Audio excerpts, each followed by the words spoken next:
Bonjour à tous et bienvenue au Jeu de Dames, le MAG, le magazine de l'actualité nationale et internationale du jeu de dames. Et j'aurai le plaisir aujourd'hui de la partager avec l'invité du MAG. Et vous verrez, cet invité, tout au long de sa carrière, il a placé de très belles combinaisons. Donc nous parlerons non seulement de l'actualité, mais nous verrons aussi des fragments techniques, dont certains particulièrement spectaculaires. Et cet invité, non seulement il a placé de très belles combinaisons, mais il a su plus tard, une fois arrêté la grande compétition, il a su les transmettre à de nombreux joueurs. Et c'est d'ailleurs son leitmotiv, c'est un formateur, c'est un auteur de livres reconnu en France. Il a été l'auteur de très nombreux ouvrages théoriques sur certains styles de partie. Et nous partagerons avec lui sa conception de l'apprentissage du jeu auprès du jeune public en particulier. Et puis, comme pour chaque mag, mis à part l'actualité, nous verrons donc ces fragments techniques et puis nous terminerons par une chronique débutant. Et l'invité, c'est Jean-Pierre Dubois. Salut Jean-Pierre. Alors salut Philippe. Alors Jean-Pierre, tu as été champion de France en 1982. Oui. Et tu as participé à un championnat du monde avec déjà des grandes figures de l'époque en 1984. Oui. Est-ce que tu te rappelles de tous les grands joueurs que tu avais rencontrés à cette époque-là? Il y avait à l'époque des grands joueurs, il y avait Gandvarg, il y avait Van der Waal, et Virny aussi, Rob Clerc, c'était déjà vraiment tous les très grands maîtres de l'époque, oui. Donc c'était à Dakar. Oui. Et c'est le seul championnat du monde auquel tu as participé. Oui, parce qu'après, j'avais l'impression d'avoir eu mon Graal, d'être arrivé à ce que je cherchais, c'est-à-dire me trouver au milieu des plus grands joueurs mondiaux. Et puis, je savais qu'il me manquait un niveau de toute manière pour pouvoir rivaliser avec eux. Donc, le fait déjà de les avoir affrontés dans un grand championnat était pour moi une grande victoire. Et après, j'ai petit à petit cessé le jeu de dames pour me consacrer à ma profession qui était un autre aspect de ma vie, mais tout aussi important. Oui, alors ce qui va être très intéressant aujourd'hui avec Jean-Pierre, c'est que Jean-Pierre, en fait, est un auteur de nombreux ouvrages sur le jeu de dames. Et puis, il nourrit aussi la passion de la transmission vis-à-vis des jeunes joueurs qui participent à des compétitions en France et à l'étranger. Et depuis les années 90, tu donnes des cours, tu écris des livres, et un peu tu es un peu un compagnon du jeu de dames dans le sens que tu aimes transmettre, c'est ton leitmotiv, tu aimes transmettre auprès des autres joueurs. Donc ce que je te propose, Jean-Pierre, c'est d'aller faire un petit tour du côté de l'actualité. Alors il y a eu deux événements importants ces derniers jours. Il y a d'abord eu la Coupe de France, où l'équipe de Toulouse, alors emmenée par Thierry Delmotte, François Robin Paul et Dasman Ouedraogo, qui ont remporté donc cette finale de Coupe de France face à Lille.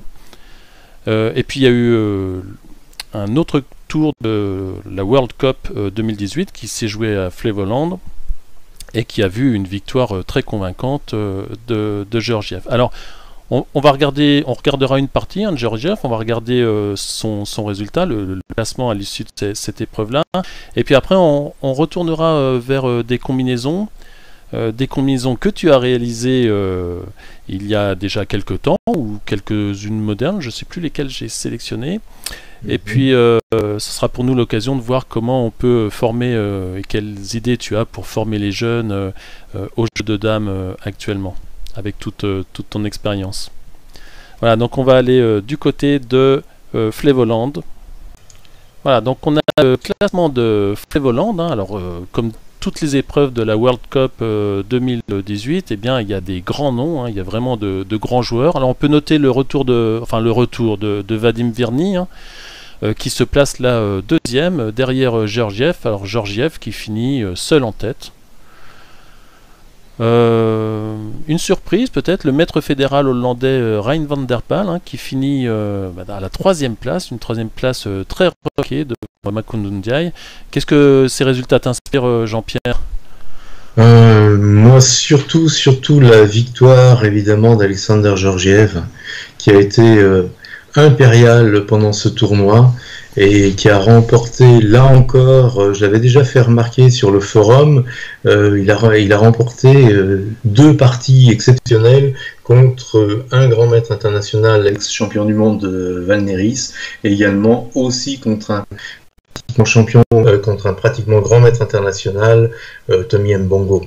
Oui. Et il est le seul actuellement à faire la différence contre des joueurs qui ont plus de 2300 ou 2400 points Elo. Oui, donc ça, c'est vraiment remarquable. Tommy Mbongo qui avait remporté l'Open d'Abidjan 2018 et qui était notre invité au précédent mag.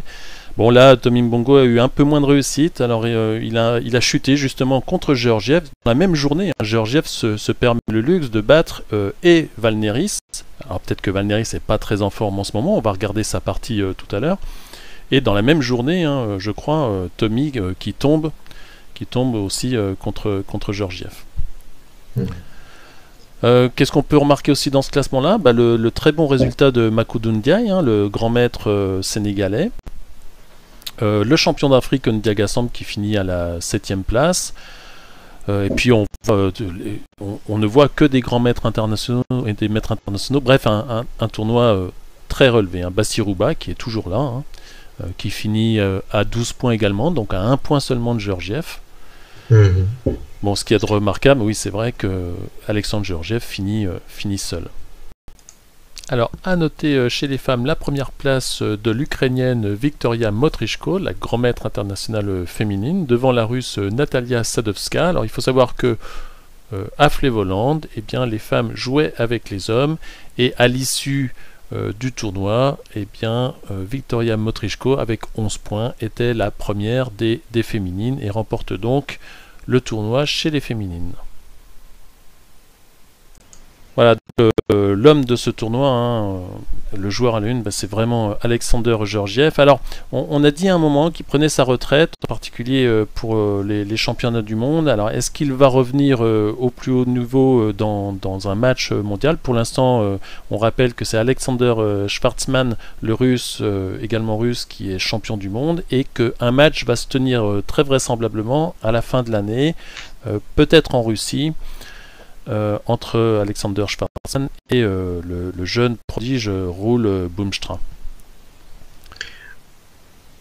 Alors, je pense que Alexander Georgiev devrait revenir au plus haut niveau mondial. On voit qu'il n'a rien abandonné et qu'il n'a rien lâché. Donc je pense très sincèrement qu'il va revenir et qu'il reconquérira le titre. Ça, c'est mon point de vue. Alors Jean-Pierre, on va aller voir la partie que Georgiev a remportée contre Val Neris et qui l'a certainement aidé à remporter ce tournoi. Donc la partie, Val Neris a les blancs, Georgiev a les noirs. Un début relativement classique.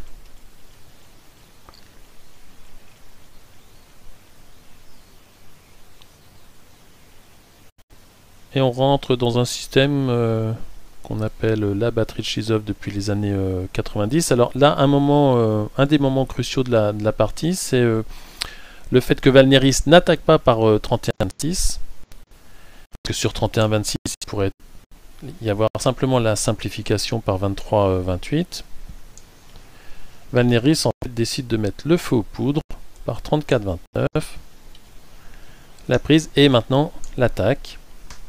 Ce qui fait que les deux camps, Val Neris comme Georgiev, se retrouvent avec un pont exposé, et ce qui va provoquer de grandes tensions dans la partie.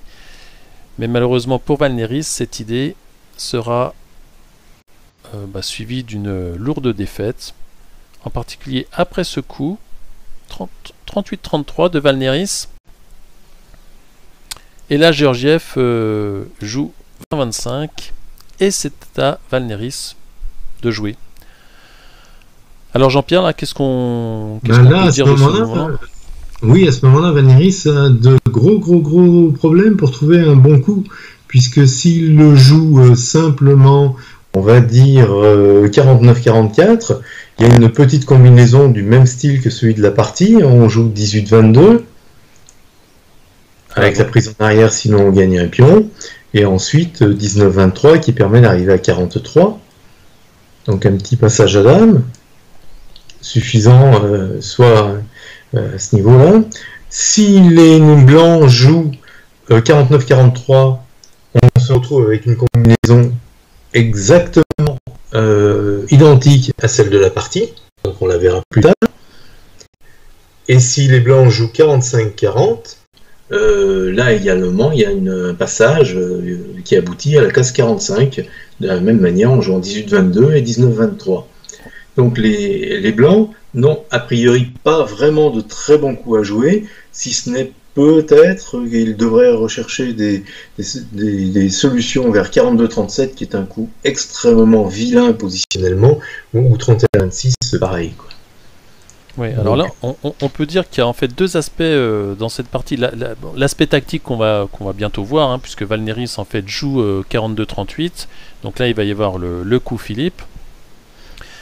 Et l'aspect stratégique, peut-être que Georgiev a joué sur ses pions arrière, en particulier le pion arrière 45, que Valneris a peut-être pas réussi à développer plus tôt, et c'est ce qui cause la perte de Valneris, hein, que jouer là. C'est un peu délicat. En tout cas, Valneris vient de jouer 42-38. Et là, Georgiev place la combinaison, le coup Philippe. Donc 18-22. Évidemment, si on prend là, la partie est terminée puisque Georgiev gagnerait un pion. Donc Valneris se résout à prendre par 17 prend 28. Et le coup Philippe. Avec une petite promenade du pion 27. Et Valneris ne parviendra pas à renverser la situation et perdra la partie un peu plus tard. Voilà, ici, il l'abandonne. Alors, ce que je te propose, Jean-Pierre, c'est de revenir sur des combinaisons que tu as réalisées en compétition, nationale ou internationale. Et puis, ça va être pour nous l'occasion de discuter de la transmission auprès des jeunes joueurs de dames, ou à tous ceux qui rejoignent un club de jeux de dames et qui veulent progresser dans cet art des combinaisons. Mais on parlera aussi de l'aspect stratégique et comment faire progresser les joueurs. Alors, on va commencer par une combinaison que tu as placée en 1975, il me semble. Oui, c'est ça, en 1975. Et c'était contre Philippe Laine. À l'époque, 21 ans. Donc, vous allez voir une combinaison extraordinaire que Jean-Pierre réalise à 21 ans et qui montre déjà de grandes capacités de calcul, en tout cas une grande capacité tactique. Alors, Philippe Laine a les blancs. D'ailleurs, Philippe Laine, qu'on salue, qui est l'organisateur du prochain, un des organisateurs du prochain championnat de France qui se tiendra à l'Herbergement en Vendée.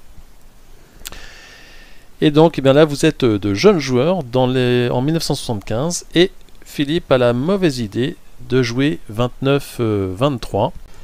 Donc, Jean-Pierre joue 19-24. Et là, les blancs sont obligés de réagir parce qu'ils sont menacés de cette combinaison. Alors Philippe va boucher. Et là, l'extraordinaire combinaison de Jean-Pierre. Vous allez chercher cette combinaison. Une petite musique va nous accompagner pendant la recherche. Donc les blancs viennent de jouer 34-29, viennent de boucher. Et les noirs, Jean-Pierre Dubois, réalise une superbe combinaison qui va les amener à dame sur une case occupée, la case 47.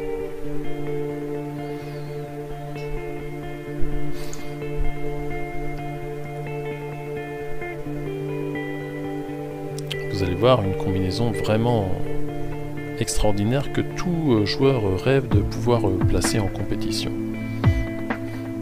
Alors, elle fut très remarquée aux Pays-Bas et en Russie, d'ailleurs dans certains ouvrages on la retrouve. Donc la solution, 17-21, quelle que soit la prise, que ce soit avec le pion blanc 26 ou 28, eh bien on joue le même coup 13-18. Donc les blancs doivent prendre et on réalise un envoi à dame qui est toujours spectaculaire pour le débutant. Sur le temps de repos 9-13, la dame doit prendre 27-31. 24-30. Et là, on n'a plus qu'à ramasser la dame. La dame prend 2 pions. On réalise une première rafle qui élimine certains pions blancs de l'alignement. Le pion 47 prend. Et la dernière rafle qui assure le gain de la partie. Donc une superbe combinaison qu'on va revoir parce que on ne s'en lasse pas. Donc 19-24 et la suite de coups. Très belle suite de coups. Un envoi à dame. Hein. Donc c'est toujours très spectaculaire pour le débutant.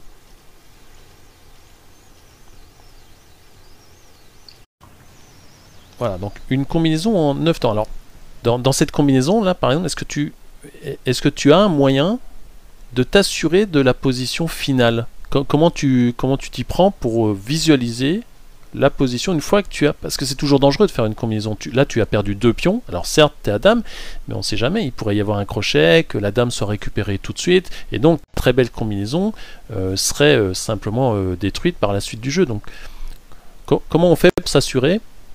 Est-ce que tu as des techniques Alors, ça nécessite... Enfin, moi, la méthode que j'utilise est la suivante. Je mémorise évidemment tous les pions qui ont disparu du damier en les comptant, en me disant il y a eu par exemple 7 pions noirs qui ont disparu et 5 pions blancs. À partir de ce moment-là, je vais reconstituer dans mon esprit la position exacte qui reste. Et je regarde le damier, et en même temps, je ne vais plus voir sur le damier que les pions qui sont restants. Alors moi, je t'avoue qu'en fait, c'est la même technique que j'utilise, simplement, ça c'est important pour les jeunes joueurs qui nous écoutent.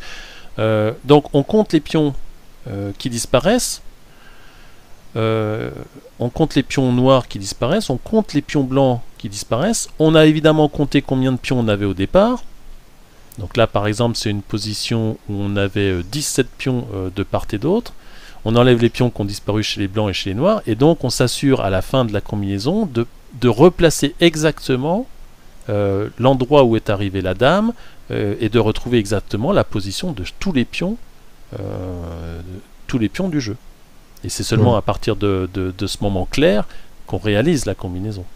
Voilà. Et une fois qu'on a obtenu cette nouvelle position, en fait, qui est devenue une position simplifiée, dans laquelle il ne reste plus que 8 pions blancs d'un côté et 5 pions noirs plus une dame de l'autre côté, on peut à nouveau raisonner et revoir 5-6 coups à l'avance assez facilement, à partir de la nouvelle position que l'on a conçu sur le damier, en se disant il ne reste plus que ça. Donc en fait on repart sur une nouvelle position, mais c'est une position qu'évidemment n'est pas développée sur le damier. Et là c'est ce qu'on appelle la vision. On travaille sur un futur damier, le futur du damier, une fois qu'on aura réalisé la combinaison. Donc ça nécessite ce qu'on appelle une vision.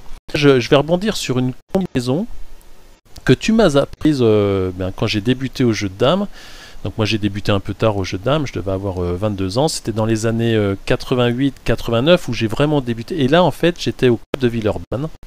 Et au club de Villeurbanne, tu enseignais la partie Rosenburg. Et on va voir une combinaison que tu m'as enseignée à cette époque alors que j'étais débutant. Et donc on va la chercher ensemble. Alors cette combinaison, donc tu enseignais la partie Rosenburg une fois par semaine. Je crois que les cours avaient dû durer 6 mois. Alors le club de Villeurbanne, pour moi débutant, était extraordinaire parce qu'on y rencontrait Abel Vers, Antoine Mélinon, Jean-Pierre Dubois, Jean-Pierre Rabatel, André Dugas, André Ménérou, non c'est pas André. Ça devait être Raoul Ménérou. Oui. Voilà, donc il y avait vraiment de grands joueurs. Il y avait aussi Alain Châtelet. Oui. Et donc on suivait tes cours, du moins pas mal d'adhérents du club de Villeurbanne suivaient tes cours. Et là, dans cette situation-là, donc on est au championnat du monde 1976. Il y a le maître yougoslave Lepsik qui a les blancs et Rob Clair qui a les noirs. Et Rob Clair va jouer 4-10. Et Et en fait, il n'y a aucune bonne réponse pour les blancs.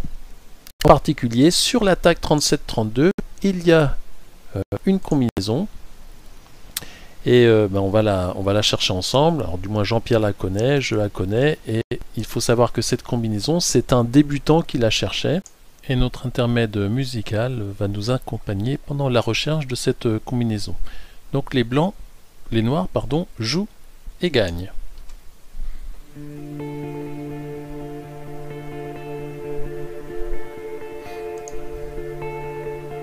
Alors une très belle combinaison qui paraît très délicate pour les débutants, mais qui n'est finalement que simplement thématique et que l'on retrouve dans ce style de partie très particulier qu'on appelle la partie Rosenburg, du nom d'un ancien champion du monde qui avait inventé ce style de partie d'attaque.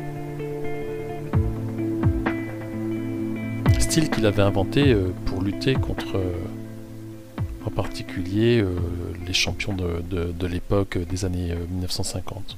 Alors la solution, 17-21, on donne 2 pions, quelle que soit la prise.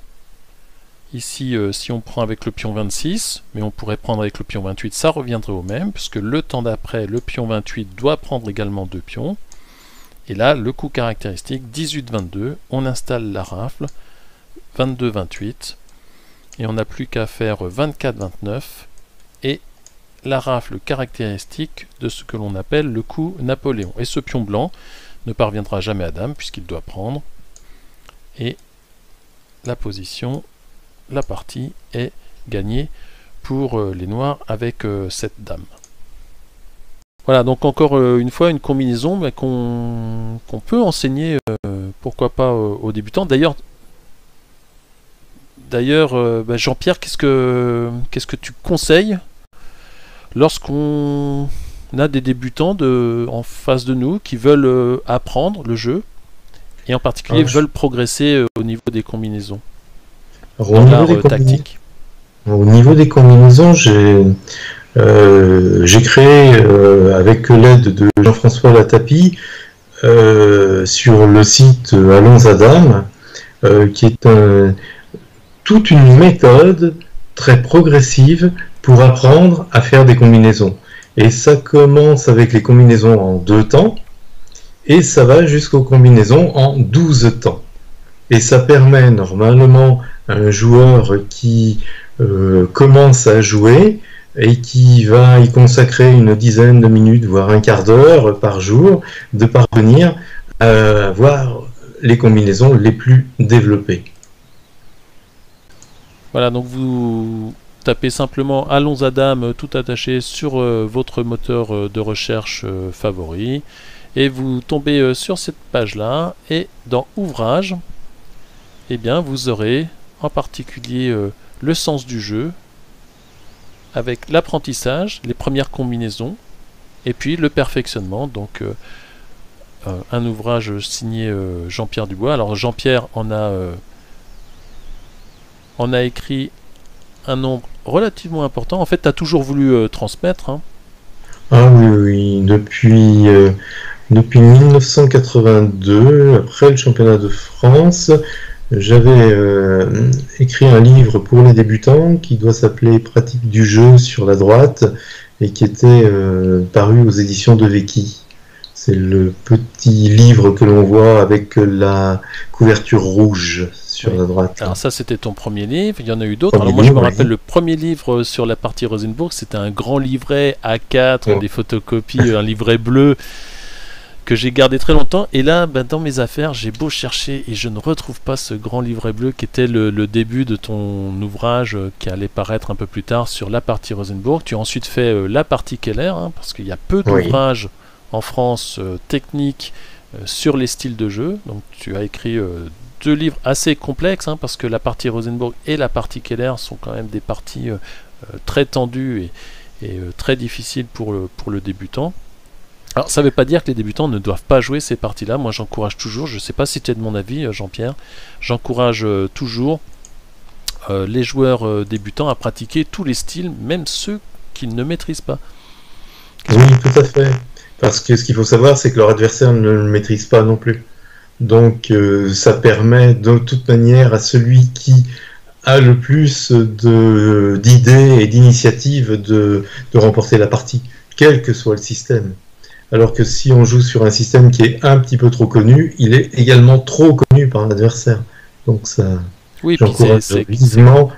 c'est quelquefois une fausse sécurité. Souvent, les joueurs débutants se cantonnent à la partie classique, alors que c'est une partie d'enchaînement. La partie classique, c'est quand même une partie où on est au corps à corps. Et si on n'a pas suffisamment de bagages techniques dans la partie classique, on va manquer d'idées, on n'aura pas les bons plans, on va simplement se contenter un peu de pousser.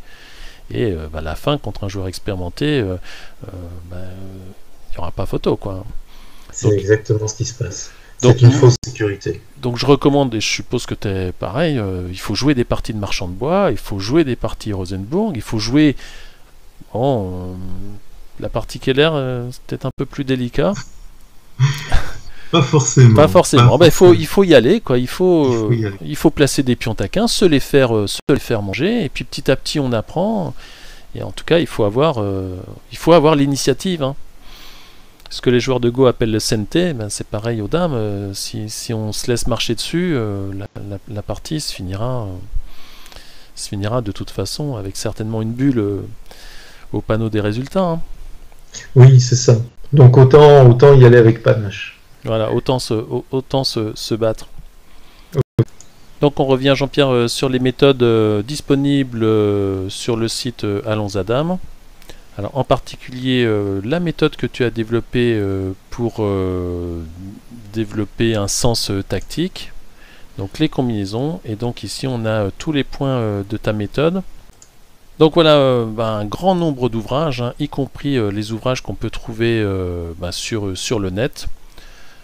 Ton actu, alors au niveau réalisation d'auteur, est-ce que tu as un livre en préparation? Que j'ai un rêve, rendre accessible l'étude des débuts de partie à tout le monde. Écoute, et ça, j'ai commencé à travailler dessus, mais c'est difficile. C'est vrai que c'est un livre qui manque parce que, à part le livre d'Agafonov, je connais pas d'exemple. Alors peut-être qu'aux Pays-Bas, on a un livre sur les ouvertures, mais je ne le connais pas. Et peut-être que dans la littérature russe, on en a d'autres, mais là c'est un peu plus délicat, hein, le cyrillique. Oui. Et moi, ce qui m'intéresse, c'est le raisonnement, c'est le sens du jeu, c'est l'esprit du jeu, et tout ça, oui. Et aussi de restituer tout le temps le jeu de dames par rapport à la vie active, vie professionnelle notamment. Parce que c'est quand même une aide et un support extraordinaire à la vie professionnelle. D'accord, donc tu trouves que le jeu de dames est une école pour la réussite professionnelle. Alors donne-nous quelques points à ce sujet. Oui, enfin moi j'étais responsable de projet. Et donc, ce qu'on appelle un contract manager dans le vrai terme dans le véritable terme, et il était toujours nécessaire de tenir compte de toutes les situations et donc d'anticiper. Ça, c'était la règle de base, qu'elle soit économique, on va dire aussi sécuritaire, et puis organisation du travail, organisation des hommes et tout ça. Et ça, le jeu de dames oblige systématiquement à anticiper et à tenir compte de toutes les possibilités qui peuvent se présenter. Et dans la vie active, on retrouve ce type de schéma. Oui, et puis alors ce qu'il y a d'intéressant, et là je repense à la Coupe de France, qui a vu en finale Toulouse gagner contre Lille. Et parmi les 4 parties qui se sont présentées, c'est Anastase Leclerc, qui, alors qu'il avait une partie plutôt avantageuse, en tout cas une partie qui semblait ne pas poser de problème, a mal fini sa partie, peut-être un peu pressé à la pendule, et il a perdu, alors que sur les 3 autres damiers, il y avait une partie nulle. Donc c'est ce qui a permis à Toulouse de l'emporter. Et je sais que Anastase était un peu frustré par ses parties précédentes, et c'est très difficile pour un jeune joueur de lutter contre la frustration qu'on peut avoir. Je sais qu'Anastase avait des parties plutôt avantageuse. Et il n'est jamais parvenu à gagner sur la phase finale de la Coupe de France. Et sur cette dernière partie, alors qu'il avait l'avantage, peut-être qu'il a voulu un peu trop pousser le jeu et finalement ça s'est retourné contre lui. Donc auprès des jeunes, il y a plein de choses à apprendre, mis à part l'anticipation. Il faut apprendre à gérer évidemment le stress, apprendre à gérer la compétition, apprendre aussi à gérer ces moments de frustration. Peut-être par exemple Valneris aussi contre Georgiev. Est-ce que c'est pas une frustration des précédents résultats qui font qu'il l'a poussé vers une partie plus engagée, et bon, Georgiev a réussi à prendre le dessus dans sa partie. Donc on a plein de choses à apprendre aux jeunes sur la gestion de la partie et pas seulement dans la partie. Tout à fait d'accord. Tu as très, très bien résumé, ça me convient parfaitement. Cette analyse me convient parfaitement. Bon, mais sur ce moment, alors peut-être on pourrait terminer sur quelques petites combinaisons. On n'en a pas vu beaucoup, on va peut-être en voir encore quelques-unes. Et oui, puis, et puis on finira ce mag par la chronique du débutant.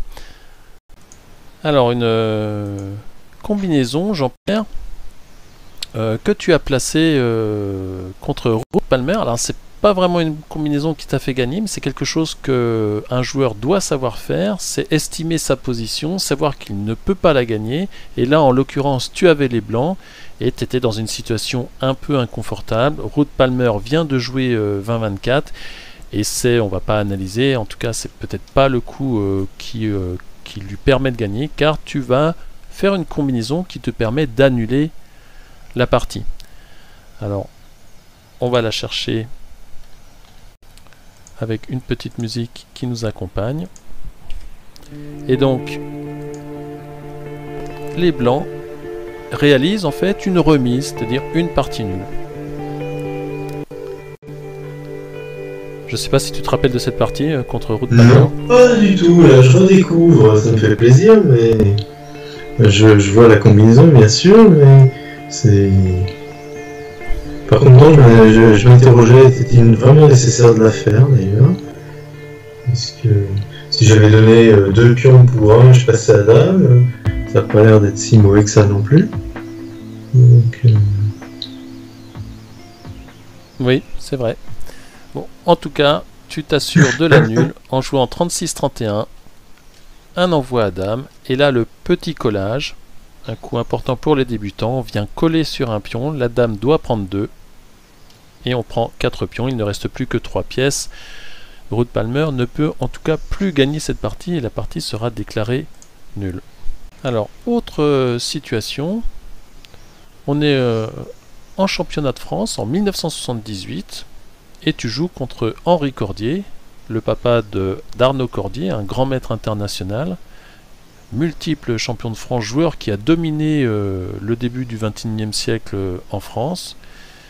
Et puis les choses sont peut-être un petit peu en train de changer, en tout cas l'année dernière, Kevin Machelin qui est devenu champion de France. Donc là c'est le papa, en 1978, Henri Cordier, et là tu as les blancs, et les blancs jouent et s'assurent d'un avantage matériel d'au moins un pion. Donc on va chercher un petit peu la combinaison avec une petite musique qui nous accompagne. Donc là on retrouve une partie plutôt classique, bien qu'il n'y ait pas de pion noir en 23. Et là il faut avoir un bon plan. Et le plan, tu l'as trouvé par une manœuvre thématique.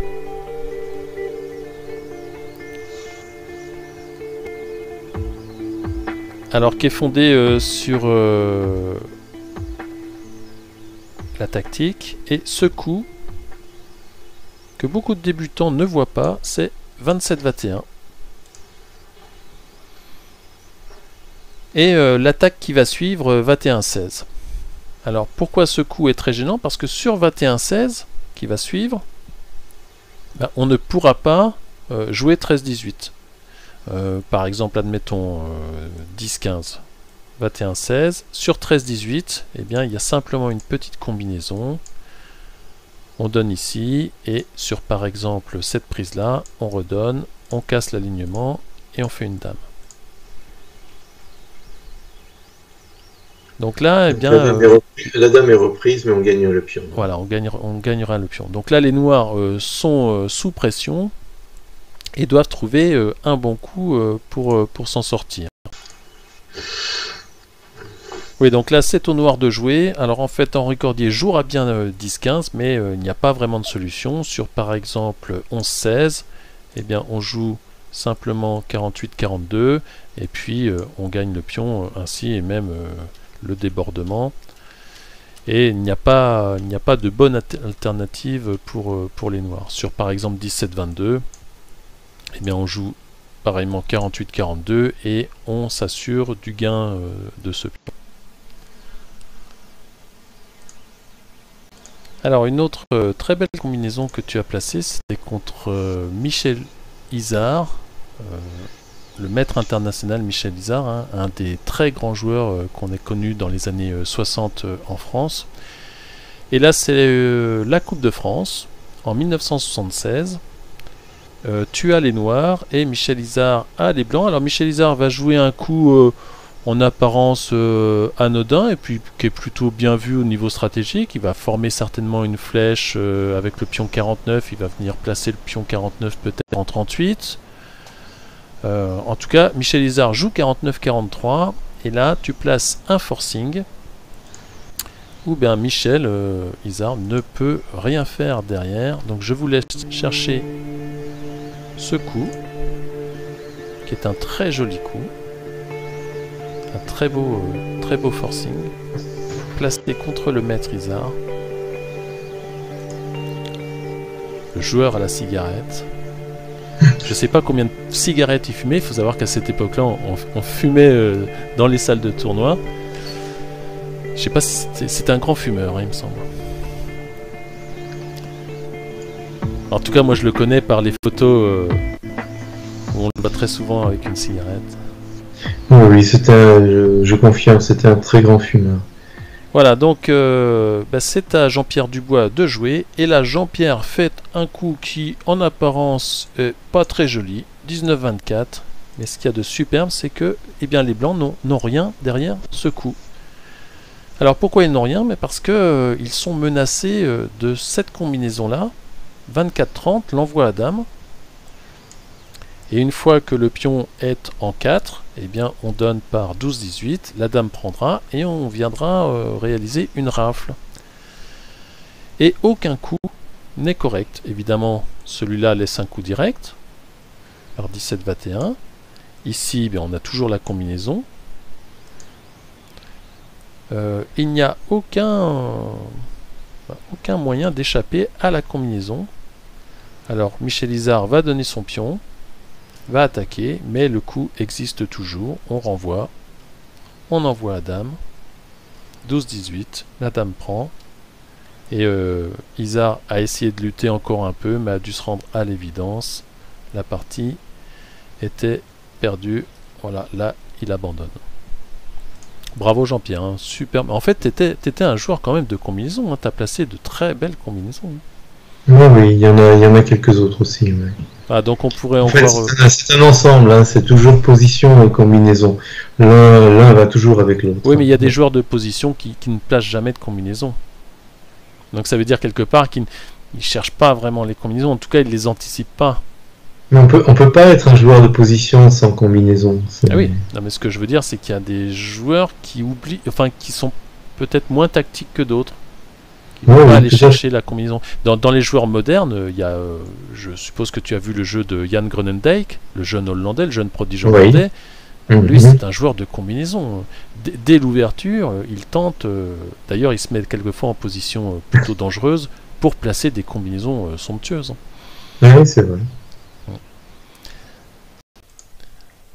Donc Jean-Pierre, on vient de voir quelques belles réalisations techniques qui montrent que le jeu de dames est vraiment superbe, en particulier par ses combinaisons, des combinaisons spectaculaires que tu as placées ou que tu as appris à placer auprès de joueurs débutants tels que j'étais. Et à propos des jeunes joueurs en France, tu réalises des actions, alors sur le net, hein, on vient de voir, hein, avec les ouvrages que tu mets à disposition. Et puis on peut également te retrouver sur Skype où tu organises en fait des soirées à thème, où tu prends des parties de l'actualité, où en fait ce sont les joueurs qui choisissent un peu les parties qui vont être regardées de plus près. Et c'est l'occasion pour toi de retrouver ces jeunes joueurs français. Peut-être tu peux nous en dire un petit mot. Le mercredi pour ce que je considère être la séance consacrée pour les juniors, et une fois toutes les 2 semaines le samedi pour les cadets. Donc en fait pour moi c'est une fois toutes les semaines, et j'alterne avec les cadets et avec les juniors. Voilà, alors après ce MAC, tu risques d'avoir beaucoup de demandes, mais bon, c'est une séance Skype et on peut pas être trop nombreux non plus. Le maximum c'est 25, pour l'instant on est 10, donc il y a encore un peu de marge. Il y a encore de la place pour ceux qui voudraient éventuellement bien participer à ces séances Skype où le fait de voir d'autres joueurs, de voir d'autres idées, nous fait bien progresser dans l'analyse des parties et des idées associées aux parties. Ok, écoute Jean-Pierre, moi j'ai été ravi de t'avoir dans ce mag. Je pense que tu nous as apporté cette vision du formateur, et c'est une vision qui est évidemment très importante dans le jeu de dames moderne, vis-à-vis des jeunes, mais pas que des jeunes. Et écoute, on sait que tu as des projets, j'espère que tu les mèneras à bien, hein.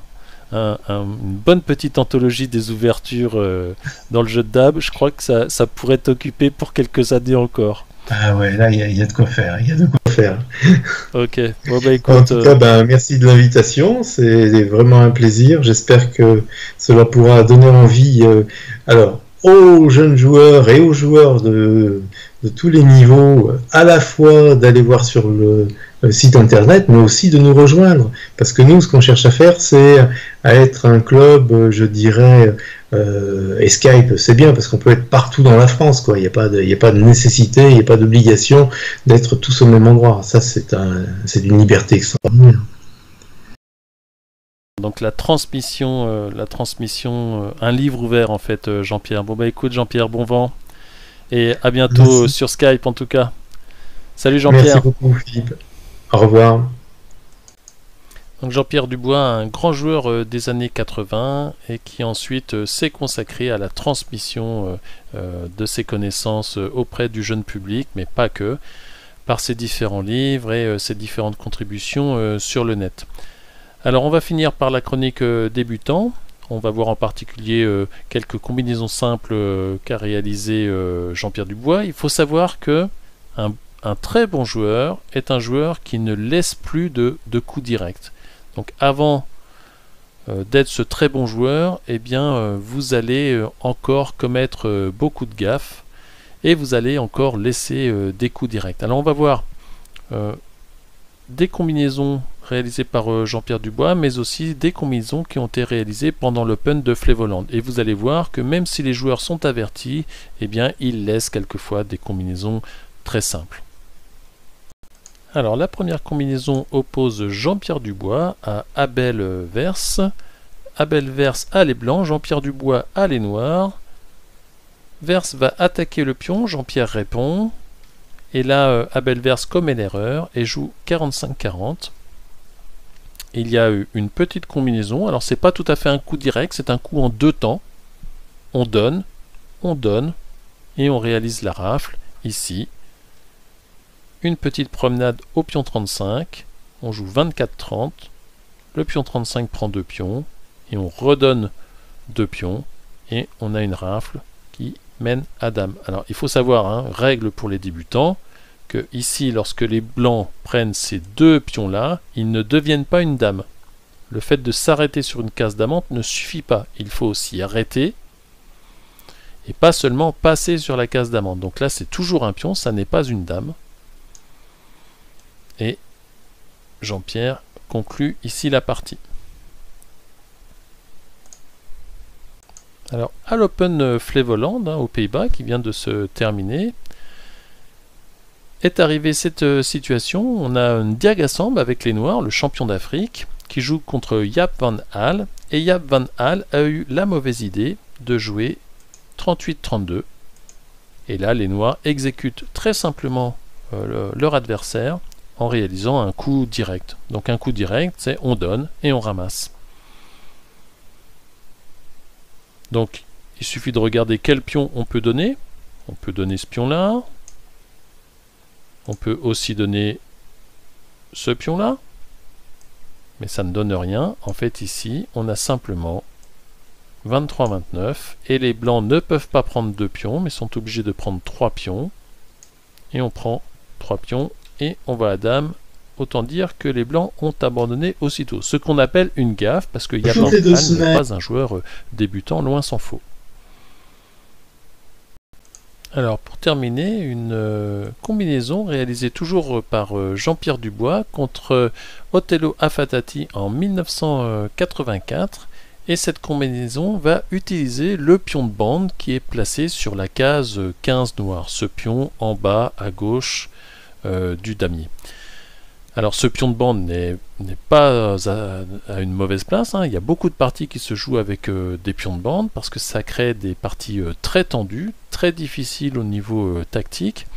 Et là, eh bien, Jean-Pierre utilise ce pion et va terrasser son adversaire après que celui-ci ait joué le coup fautif 42-37. Donc Afatati joue 42-37 et c'en est fini désespoir blanc, car Jean-Pierre eh bien, joue la combinaison 19-23. Et après ce premier échange, les choses sont beaucoup plus claires, hein. Il suffit de placer un pion blanc ici. Et ce pion blanc, eh bien, c'est ce pion de bande, le pion de bande qui est en 15. Il suffit de donner 4-9. Les blancs doivent prendre ces 3 pions-là. Et on a une dame qui ne laisse aucun espoir aux blancs.